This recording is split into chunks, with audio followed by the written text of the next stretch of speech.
make a statement on the capacity of the Welsh Government to manage a no-deal exit from the EU.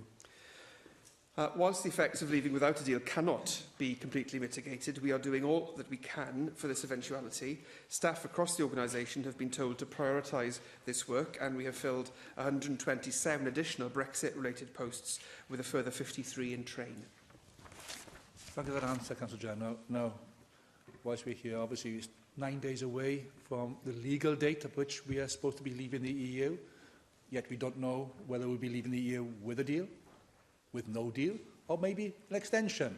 And I'm sure that the chaos we are seeing comes from a shambolic government in Westminster. But you, as a Welsh Government, have to manage that chaos here in Wales. Now, you've just identified you've got 124 extras, with 50-odd in train beyond that.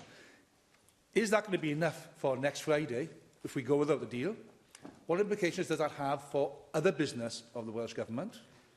Can we ensure that we can deliver the services to the people of Wales that they need and continue to want and desire following Brexit without a deal? Because unfortunately, the way we are going, the shambles we are seeing, that's a very strong possibility.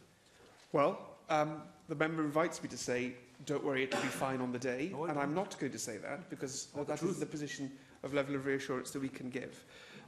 In relation to preparedness generally, we've been careful to be specific about what we think the situations are in relation to different levels of preparedness, because I think that's the most helpful way of giving people in Wales an understanding of what we are doing, what the UK government are doing, and what our expectations are, for example, if you're a business owner. So we've tried to be very specific in relation to the advice that we are giving. On the question of the resources of government to deal with this, clearly the resources of government are stretched thin in relation to preparing for Brexit.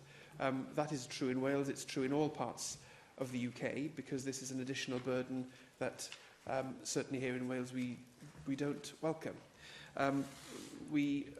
Within the context of doing that, we have been recruiting, as he will know in his capacity of chair of the relevant committee, significant numbers, obviously significantly less than is happening across the UK for reasons which are obvious. Does that involve taking people from doing other important things? Yes. Would we prefer not to have to do that? Yes. But in the context that we're in, until we know that no deal is not a possible outcome, and we are certainly nowhere near that as I stand here today, we are going to have to continue deploying the resources that we have to make sure that where we can mitigate the worst excesses of no deal, we can try and do that. But I just want to be clear with the member, we have been categorical that it is not possible to mitigate for the impact of no deal, either in the short term or in the long term fully.